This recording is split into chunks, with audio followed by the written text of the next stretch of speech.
All right, everybody, this is Sheets, and I thought I was going to be recording with Bobby today, but I think we're going to be recording separately. I think he's out, and our schedules are a little mixed. So you're going to get my kind of standard sort of quick view of the MLB slate this week. This week today. We only have a 9-game slate, but I think that majority of my ownerships and my takes are going to be somewhat concentrated anyway. Now, again, might be a little late for the baseball season, but the future, if you want to use my sheets to analyze some of these games, those are obviously only available on TrueDFS for premium subscribers, but obviously those sheets apply to millions of other sports also. With respect to this baseball slate, I took a look at my sheets and early ownership projections, and I think I know what I want to do. The other thing that you have to keep in mind as we head down the stretch here is there's some teams that really are in must-win game situations. I mean, you look at the four-way battle now for the wild card in the American League between Toronto, Boston, Baltimore, and Seattle now.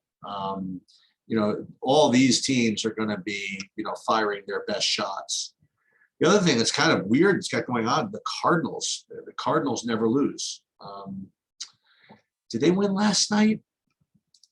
I opened up my big mouth and said that they never lose, but maybe they did lose. Anyway, they're on the early slate anyway.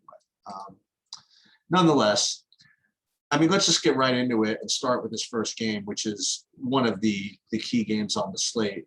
First of all, Boston, as I said, they're in total must-win mode against the Yankees and Toronto and Seattle for 2 spots in a playing game, and they're throwing up Pivetta, who is the ultimate GPP play. I mean, when he's around the plate, he's really, really strong, and when he's not, he's really, really weak.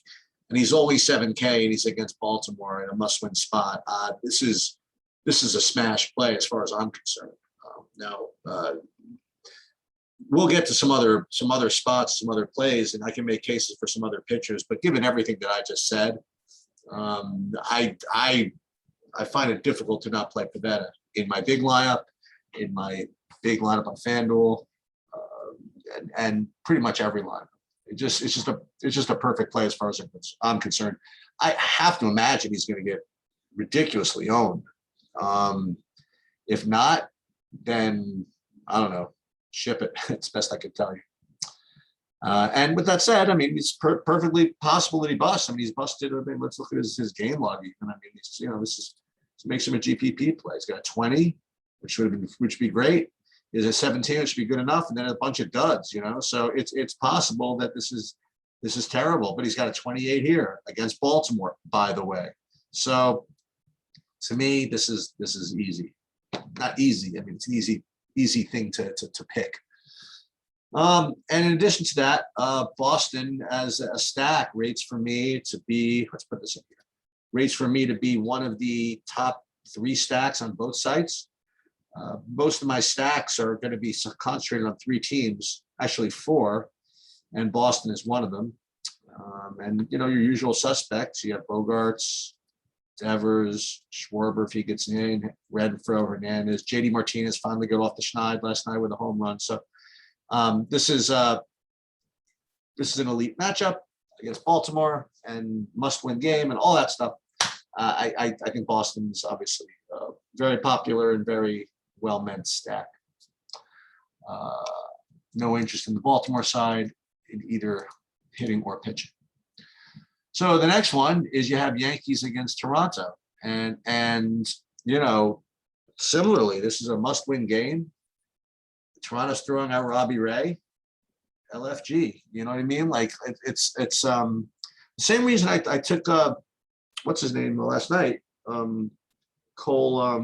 Garrett Cole. I mean, he didn't work out, but same logic applies. I mean, Robbie Ray's got an incredible ceiling. It's a must-win game. As long as this game is close, he's going to be pitching, and he's going to be good for 100 pitches, right? So Yeah, the Yankees are not the easiest matchup. Maybe that keeps his ownership low. We'll see. But to me, this is, again, kind of a standard, just perfectly good play. Kluber, just not quite the ceiling. The matchup is tough, not quite getting to him, but Ray, very, very strong. I think Ray and Pivetta are clearly the two pitching options I want to force into my hand builds at least. I don't know where my MLB builds are going to take me, but that's what I'm doing. Miami against the Mets. Now this is like, if you want to screw around here, this is totally a game where you can screw around. Like you can screw around with both of the pitchers in this game. You could screw around with Rich Hill. Yeah, whatever you're pitching against Miami, it's always good for you. We saw that with Taijuan Walker last night. I mean, Taijuan Walker had done nothing in weeks, and even Bobby said that, you know, there's no cure for the ills like a matchup with the Marlins, and it's actually correct. He completely smashed, almost got a perfect game until they just pushed him a little bit. They pushed their luck just a little bit too much with him. So Cabrera, I mean, 18. He's got an 18 in there. Is that the only good game he's got? Yeah, maybe that's it. Yeah, I was going to say maybe you could screw around with Cabrera, but I guess not. I know he's supposed to have talent and everything like that, but maybe it's a little bit fishy. But I do think Rich Hill's a decent spec play. I think that Cabrera, I don't know. I don't know why I want to play this, but you know what? If my MLB builds get me to him, I'll do it. Otherwise, you know, I already told you what I'm doing pitching class. Tampa, Houston. All right. McCullers certainly is fine. They're not gonna roll him out for, I don't think, for a zillion innings, which kind of caps his upside somewhat. 6 innings pretty much every game. Some of these results work for me. You know, 25 works. That was against the Angels. He's had it pretty easy as far as his matchups go, and now he's going against Houston. Tampa. I don't know. I mean, I'm sure he's going to show up in some MLB builds, because when you run your sims, you know, there are going to come up some games where he does have a good performance. So that's why you know, probably going to get to some of him, but I'm certainly not going to force him in. Looks like a fair enough play though. But again, it's not my favorite. Nothing on the hitting side, either Tampa or Houston. Again, I don't want to be screwing around with the Tampa bullpen and their bullpen games, and McHugh leading into Yarborough, and God knows what other tricks they have up their sleeve. I'm just not interested. Philadelphia and Atlanta. So this could be a fun game, actually. Not fun game. This could be a decent little pivot spot.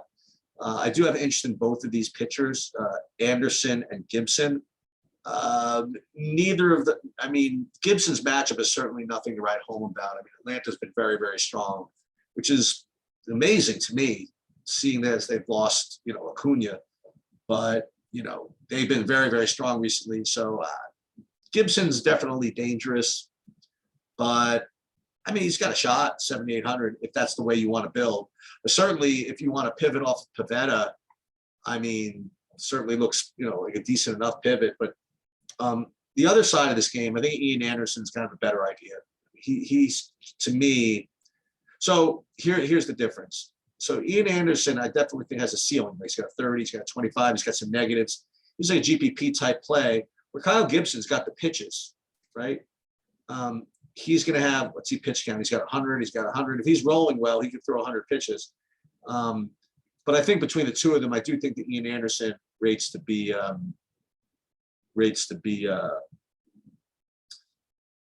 pretty decent GPP pivot here. Again, if I hand build, maybe he'd be the next guy that I would put in. You know, if I don't want to play Pivetta with Ray or Ray with Pivetta, maybe I'd do a Pivetta Anderson or a Ray Anderson, something like that. So you know, this slate to me, I mean, looks pretty clear as far as what I want to do, at least. Hitting, no, I mean, just not really. Minnesota, Detroit. No interest in the pitchers here. I might have had interest in Scooble down the road, if they continue to let him run. He definitely has some talent. Like you saw some games here where it was just excellent. They're really good strikeout stuff, but they're limiting him now. I mean, to 4 innings max, so can't play him. Joe Ryan at 9,300 is just not happening. So he's coming off a 30 fantasy point performance with 11 strikeouts in 5 innings. I just have to believe that that's an outlier. He just has not flashed that type of upside ever since or before. Well, I mean, here he did have a great game against Cleveland, 27 fantasy points, 1 hitter. Yikes. Maybe is he in play at 9,200? Oh, goodness. I hope not. I'd rather not play him. But I guess he's kind of has to be, right? And he's not showing up in my projections. I don't know. Maybe I didn't project him for some reason. And it seems as though that he should show up at least at some point. But I don't have him as a top play for me at all here, which is kind of strange considering he's against Detroit. So maybe I'll give that a second look. But for now, not really. Where I do have interest is on the Minnesota side, especially if you're only going to get a couple innings out of Scooble. Minnesota for me is the top rated value stack on both sites. So I would certainly take a look at these guys like Sano, or I wouldn't worry too much about the handedness, just because again, you're only probably going to get to see him once, maybe twice. You'll probably see him twice, but even so, I mean, Arias I still like. Kepler I'll play. Buxton is obviously the key. And you'll get Polanco. I think hopefully Garver gets in today. I want to play him. So Minnesota is my top stack. So when if you want to play somebody like Robbie Ray, you need to save a little bit. So it works. And when you play Ray and Pivetta, you'll see when you build these things, you can pretty much do whatever you want. And one of the things that I want is probably to play the Twins. Cleveland, KC. So I'm going to take a look at this Shane Bieber situation here. I just don't think that he's going to. You got to look at what the manager says here. This is his last appearance of the year. What are they going to do? They really want to run the risk of overpitching him and having him get injured again? I just don't think so. I think he's going to throw 5 innings. 5 innings might be enough, honestly. But I think he throws his 4 innings, 5 innings, and just doesn't get the ceiling. That's my opinion. Certainly, he's going to be there long enough to keep you off the Kansas City bats. I don't have any interest in Angel Zerpa. Cleveland, I'm not getting right now as one of my top values, but I'll certainly give that a look again, because it would seem as though they should show up, just considering that they're cheap and that they're against Zerpa. But that's not the way I see it right now. We will give this one. We will give this one another look a little bit later. But for now, I don't really have much of the Cleveland side. So these next 2 games are where I'm getting a lot more of my ownership as well. So in the Arizona-San Francisco game, I know that we tried to take San Francisco against Merrill Kelly yesterday, and they actually, they won like 1-0, 2-0. They really got unlucky in the first 3 or 4 innings. They had the bases loaded. They had a couple of shots to the wall. You know what I mean? Like if the ball, if 1 millimeter to the right or the left, and they have a 7-run inning, So I'm not too worried about their lack of, hitting against Merrill Kelly last night. And first of all, it's just baseball. Second of all, I don't know. Tonight, I think it's the equally good spot against Madison Bumgarner, going back to San Francisco, probably for the 80th time. So don't worry about that. But they're rating for me as second best stack on DraftKings, not so much on FanDuel for some reason, but I definitely would want to get to the same guys on San Francisco that you would expect, especially the righties. You'd want Wilmer Flores, especially. You'd want Evan Longoria. Maybe Oh, you can get Wilmer Flores at both positions, I think, right? Yeah, you can get him at first base if you want.